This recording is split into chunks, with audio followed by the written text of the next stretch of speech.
welcome to my channel. The name is aka the Jesus Girl. Welcome to my chronicle. If you are new, thank you so much for coming. If you are returning, thank you so much for making a return. I will be vlogging my weekend in the city. If you know me, you definitely know that I love Pretoria for whatever reason, and I'm just so excited to be back in the city. I'm attending a conference. The beauty of transparency is hosting Confronting Our Brokenness. I'm a guest speaker there alongside some great speakers, and I believe that I'm going to have a good time in that conference where I'm going to be sharpened, and I believe that I'm going to come out of that space absolutely transformed, having encountered God and having encountered a lot of healing. I want to take you with me on my weekend because I think, right, and this is a thought, I think I am gonna go on the Gautrain for the first time this weekend. And it's a thought because when I think about going on a train, I think about my stomach turning and me eventually puking. So are you sure? But I might. So keep watching to see if I actually do jump on the train.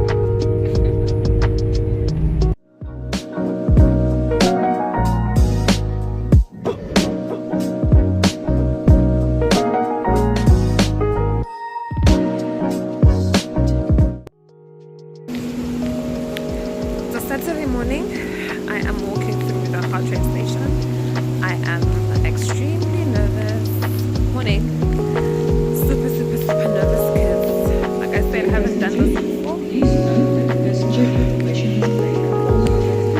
Getting ready to board to Midrand.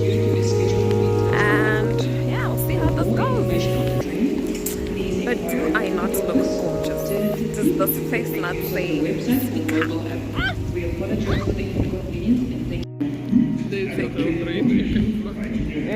Hey, yeah, I'm here.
In a single piece. I was extremely nervous. I am just waiting for a sister friend of mine to come pick me up. We are going to the BOT together and we're gonna have a great time. I'm so excited to see her because I haven't seen her in a bit of a while. Just been seeing her online every day for 5 because she's part of the 5 a.m. prayer squad, the Jesus Girl gang. And I believe we're gonna have a great day. It's pouring and I am somewhat a bit disappointed and devastated because I have a spaghetti strap silky dress and you know, Jays, literally this jacket that I'm wearing, I look like a mess. I look like a mess. I'm definitely not gonna present myself in this jacket because I just look all fat. Okay, girl, see what to do. So my girl came to pick me up. Actually, this is my plus one for the day, and I'm so glad that I have someone much as there's gonna be a lot of nice people that I know there, it's always good to have your person, your definite person. We're on the road to Indaba Hotel. Yes, guys, my hair is not red. It's I don't know, grayish, whatever-ish, but I love it. I love it. Signifies the end of an era. At the beginning of a year, I don't know what I'm saying.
Ladies, you deserve a man who loves you. Ladies, you deserve a man who's gonna buy you chocolates when you're on your period. Come on. And then we're going to ask the lady. The first lady, do they buy you chocolates when you're on your period? So ladies and gentlemen, please give a round of applause for Mr. and Mrs. Mom. Woohoo!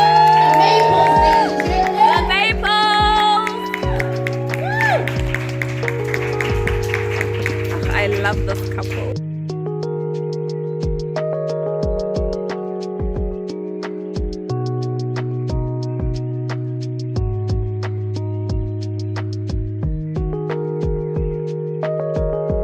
Position and you felt, oh, that's not me. That's because that particular element in you has been at some point disturbed by a traumatic event that happened in your life. You may have not seen it or thought of it as a trauma, but for having stolen that element in you. What else happens when there's an interruption? Okay, maybe also just to help you again. Although this reflects, again, remember, context is everything, right? And then again, also, when I said that for it to be determined as a disorder, you have to go through the process where you were clinically diagnosed, right? And then sometimes you get to have what we call traits. You do not meet the full criteria of what would make you a narcissist, but you would have certain traits, one or two traits, that are leaning towards narcissistic personality disorder. Does that make sense? And again, when you said what would it look like, there's a criteria of what it should look like. So the person has to meet a certain number of symptoms for us to say they are presenting with narcissistic personality disorder. We do not just throw it around like it's a word, and therefore, ladies and gentlemen, let us be careful of that. Maybe going forward, let's start saying you have the traits instead of saying you're a narcissist. How about that? Yeah. Ever since I was a little girl, this is all I've ever wanted to do. So being in the kingdom of God and creating impact and shaking up the devil's camp is all I want to do for the rest of my life, and the devil will not rest for as long as I live. We are also in a space in our generation where it seems like the devil thinks that Jesus' time is over, but this generation is a remnant that the Lord has set, and we are ready for what He's bringing towards us.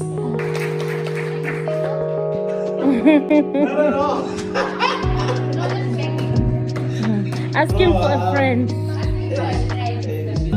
Lesibana Shika. And outside of being an MC and a voice artist, I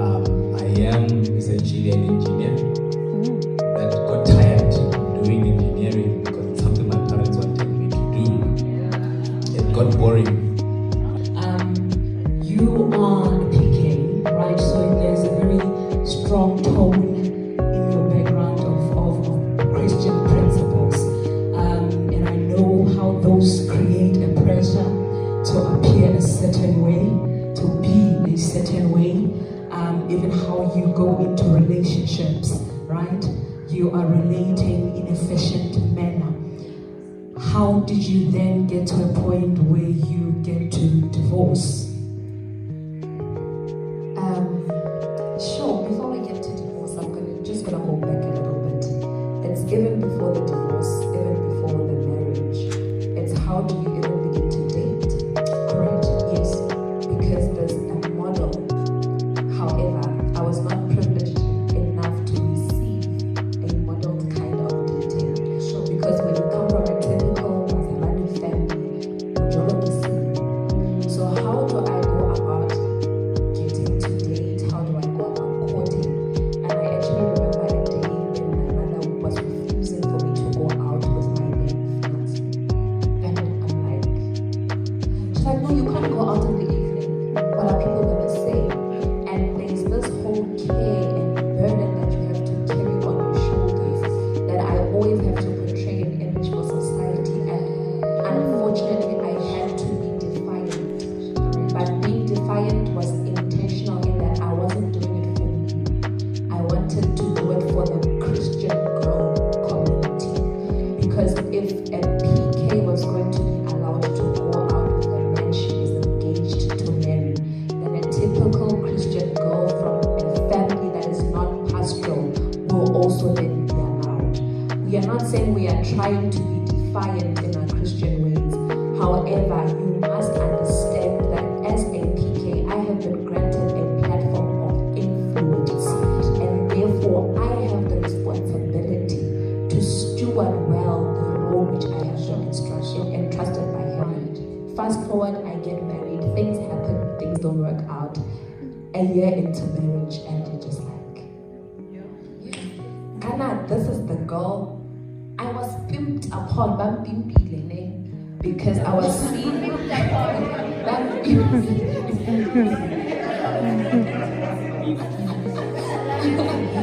I was seen at the mall in a trolley.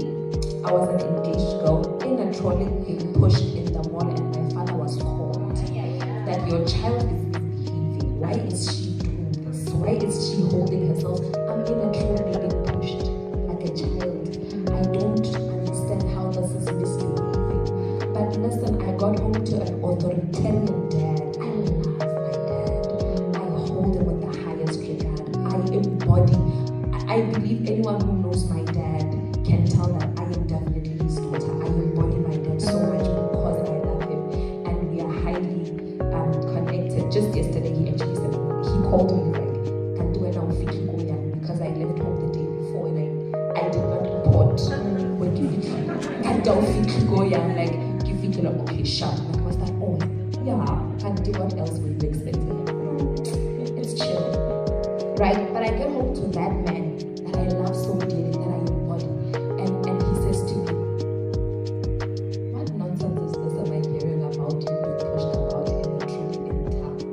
I'm being called out for being in a trolley, guys, for having a good time in the mall, where I am not committing sin because a Christian woman saw and she was uncomfortable."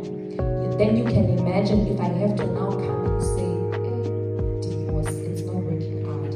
I am trembling in my own space. I'll tell you this.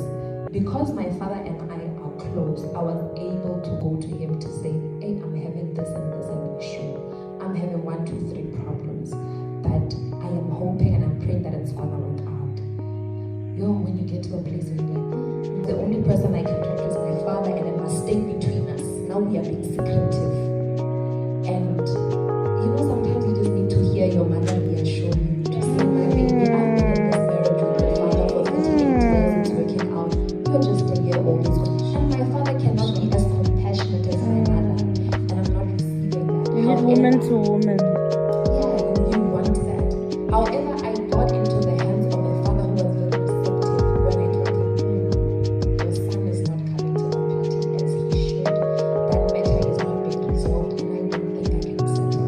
Because here's why I went to him. My then husband said, I would like a divorce. And so I think that's what made it easy, that I wasn't choosing to walk, and therefore I could go back to this man. Of course, I am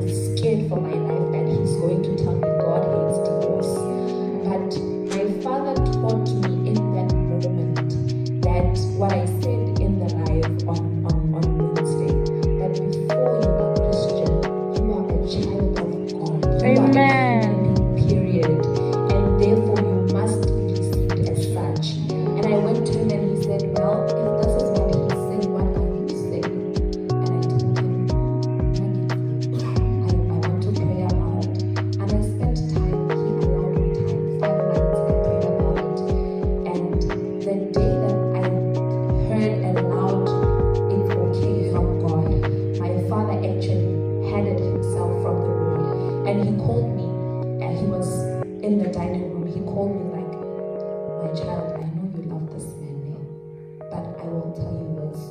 If you continue in this marriage, you are going to lose sight of the woman that God has called you to be. And as difficult as it is going to be, I advise you to move. And I was like, this is coming from an entire bishop. I knew I heard God, but I needed a parental affirmation. And it came without me requesting it. And therefore, the voices of the Christian community stopped mattering. The voices of the rest of the world stopped mattering. As much as I would go out trembling, I had the reassurance of God. And although it did not numb the pain, it made it better. What do you know now that you did not know then? What I know now that I did not know then, I will share it again. I know now that I am more resilient than I actually believed myself to be. And I'll tell you this why. I grew up bullied. So behind you was sitting my cousin, sister / friend. We went to preschool together. Whenever I walked to preschool, I'd walk past two ladies who would call me Lucian. That is cheek in English, right? Cheek. Because I was skinny, I was reddish in skin tone. I do not have black, nor do I have brown hair. I have blonde looking, naturally kind of hair. And so they would call me a chick whenever I go to preschool and I would come back. And that built a deep insecurity in me. And this is why I spend so much time in front of the mirror to date. I will fix myself like nobody because I do not want to be looked down on as a chick, although that is something that I am working on, right? But I also realized in that marital space, and this was said, I constantly wanted affirmation. And when I did not receive it, it actually messed me up. I just felt like, why on earth did he marry me? You know what I'm hearing you say is sometimes we do get into marriages without having worked on ourselves. It's a beautiful thing when two whole individuals come together. But I think also being Christian, we sometimes overestimate our wholeness. We do not know how to realistically look at ourselves. And so what you're saying is you walked into that marriage with parts of yourselves missing, still broken, and you looked for them there, and that's the mistake we do. You are looking for your partner to give you something that he does not have to give to you. Would you say that was also part of what you got to learn about yourself in that marriage? I will tell you a funny conversation that this is and I had before I got married. And I wanted to argue with her, but I couldn't because I wasn't married and she was. She said marriage is a platform for healing. And I argued, I said exactly what you're saying, that two whole people come together. And then I got married and I realized two not very whole people came together. And I think a lot of married people, in fact, both couples that were here today have said we came together with parts of ourselves not really whole. And much as it is the responsibility of every individual to work on themselves, there are parts of you that you can never know are wounded, are missing, are not whole until there is someone that is there with you to expose you. So when we are in a marriage setup, he's used to praise and accolades all over, but I'm your wife. I see the not so polished parts of you, and I'm not going to lay down and pretend they do not exist. You are not excelling in this area, my child. Let us address. And now we begin to have an issue that you are not appreciating my efforts because everywhere I go, I am celebrated. But remember, I get to see parts of you that the rest of the world is not exposed to. And therefore, you become termed controlling. You become termed whatever word that a person feels that you should be termed because you are not celebrating them as they should be celebrated. And we forget when we go into any form of relationship, we don't go in with the celebrity status that I must be celebrated because confronting our brokenness I'm a speaker. Now people must roll out a carpet when I get home because even there I'm holding a mic when I'm supposed to be cooking. You understand? Yeah, it's a powerful concept that she touched on actually. It's just how relationships get to mirror. They get to mirror our brokenness, and oftentimes again it is in the context actually of relationships that we will get to see just how much brokenness we are. One last, you said that you suffered obviously suicidality in that process. I can imagine how frustrating and how daunting that space must have been for you.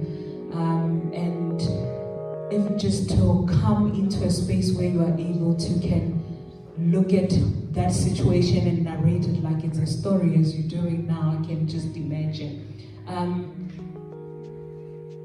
What have you learned about your mental health in that process? And how did you overcome, if you have? I had to learn that I am not as sharp as I had thought myself to be. In that, I have an answer for everything. Honey, you get me in a corner, I'll find my way out. But I found myself in a space where my thoughts just became too much for my head. And I realized there are things in me and there are things around me that I have no sense of control over. And therefore I must learn to surrender. But because of growing up being bullied and all of that, you grow up with the need to control. So even that part of me I wanted to control, and this is what led to the suicidal thought, because if I can't control it, then what good am I? Because it means I will never be able to overcome it. But I learned that I need to have my thoughts surrendered and really be present in the moment. I remember I contacted a pastor friend of mine who's a qualified psychologist, and I called him up and I'm like, dude, this is like 2 months into the separation. Dude, I need therapy now. And he said to me, you don't need therapy, you just want to bandage what's going on. I'm not going to give you any form of counseling. I want you to go through the motion. For a person who wants things to be in her control, having to go through motions of something that is beyond me it kept me up at night. Because I'm constantly seeking a solution. But I realized in that moment, you need to come to a place where you learn to surrender your thoughts. So that I'm an overly anxious person, I'm an overthinker, I want things to be a particular way, which is also delaying in other aspects of your life, because certain things cannot be done until they are in a particular way that you want them to be. And I'll give you a simple example. I have a YouTube channel. These will call me out for it all the time. Why are you not uploading? I have content. I feel like it's not good enough for me to put out. And it's not that I'm lazy to put out content. It's that I have issues that I suffered as a 5, 6, 7-year-old that are affecting 30-year-old me now. But the art of surrender, which is very hard to learn, is what I learned I need to come to.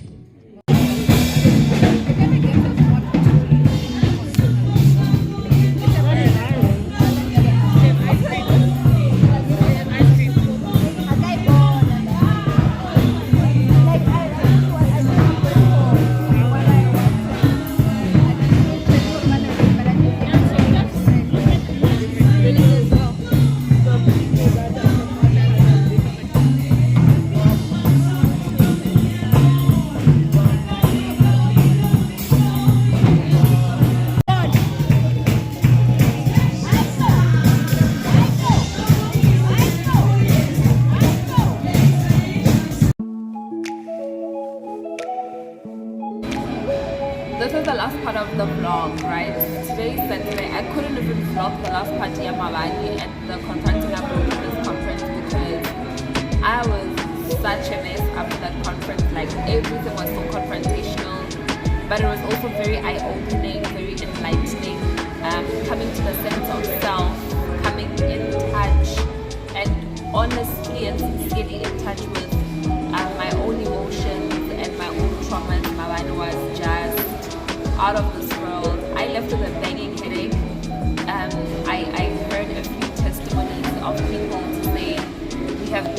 dealt with in this conference, and it was really a coming out of self to self, a revelation of sorts about one's emotional and mental place. And I'm really glad that this conference happened. Shout out to my girl, Seago, an amazing conference, beautiful speakers, the powerful Monoi couple, the powerful Mabolas, this Maseo, our beautiful psychologist, this Brainy, this Faith, Lesibana Shika, and Tumelo Semenya. Man, what amazing people. And of course, shout out to my girl for driving with me to the conference, Mandy. I know she also had a good time. So today being a Sunday, I wake up, I look pretty, I put on my t-shirt, Jesus giver of life, right? Because it's a Sunday, I'm excited to go to church after being confronted emotionally at the conference yesterday. Excited to show up. I go all the way from Pretoria North to Equestria in the East. I'm going to Calvary Christian Church. Excited in the morning. Yes, of course, nature red lip to match my red nails in honor of Valentine's. And I get there.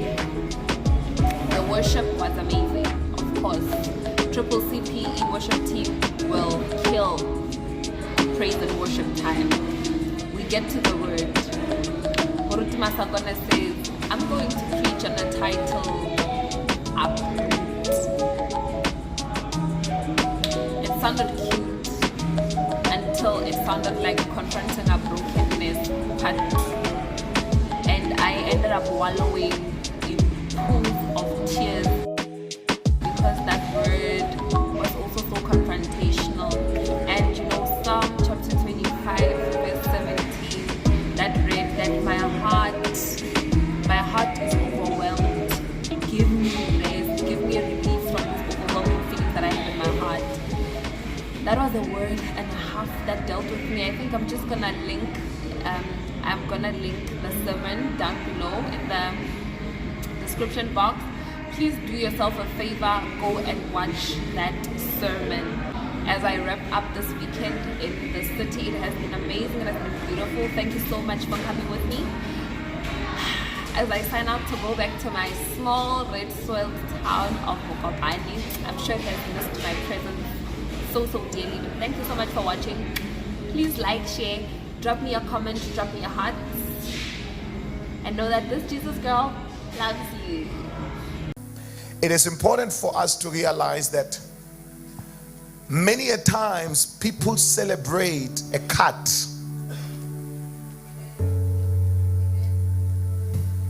Amen.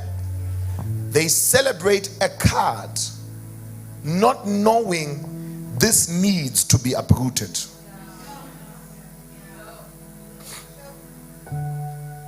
We often find ourselves cutting where we should uproot.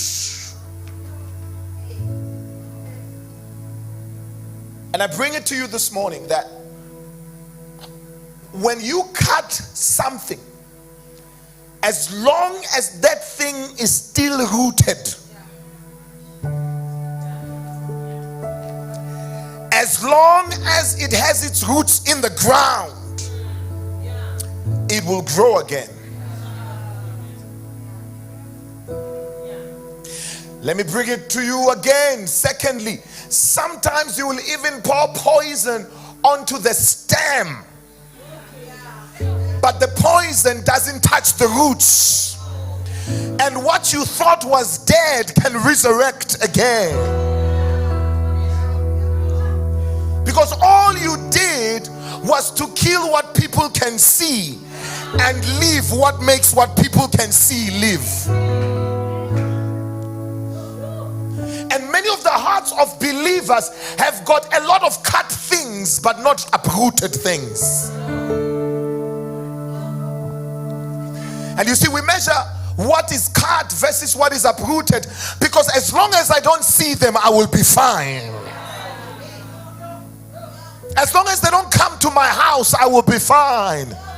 As long as I change churches and don't go to the same church with them, I will be fine. My sister, my brother, you are operating on a cut, not uprooting. Out of sight. Okay. Out of sight. But out of mind does not mean out of heart. It just means that as long as I don't see you, I'm okay. I can still be a Christian brother as long as you're not there. At some point in my life, I thought I uprooted. It was 2 years of thinking I uprooted. But all I realized is I just moved locations. Until we met at a wedding and I felt,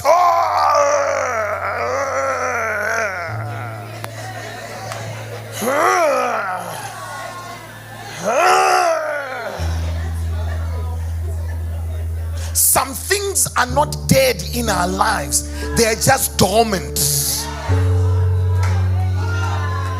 They are just sleeping, waiting for what we call a trigger. And God is not interested in giving you coping mechanisms. Come on. Hear me well. He's not interested in you coping. Coping simply means as long as I have this crutch, I will continue walking.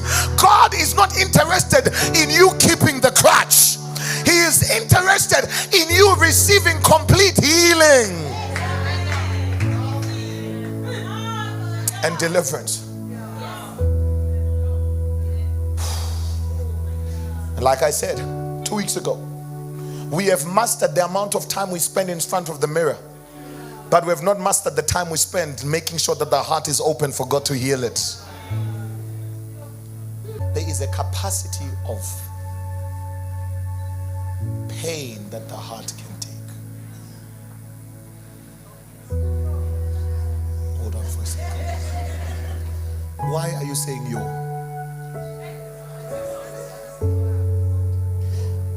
Many of us don't understand the capacity of the heart, so we keep on putting more.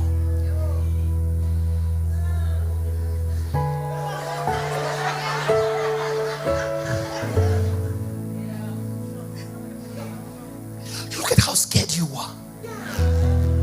When you put things in your heart, are you that scared? Are you that worried about the contents of your heart? Are you that concerned about the content? Listen, because of how big it is fragile. If I come here with a pin, this thing is gone. It's finished. It is gone. But what? Many of us, we keep on inflating the heart. We keep on inflating the heart. How long are you going to keep going? How long are you going to keep the pain in the heart? There's going to come a moment and a time where the heart cannot take it anymore. The same. And we keep on putting more. We keep on putting more. Thank you. That is what happens when you have been triggered by a small thing. Because the heart has not yet healed, you start bursting because the heart has not been healed. The heart has not been healed.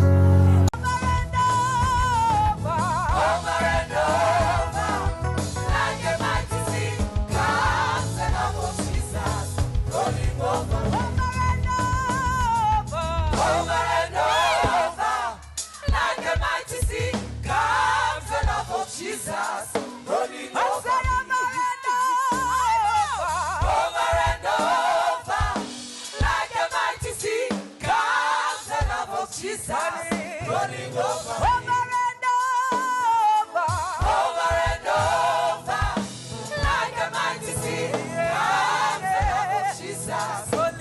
over.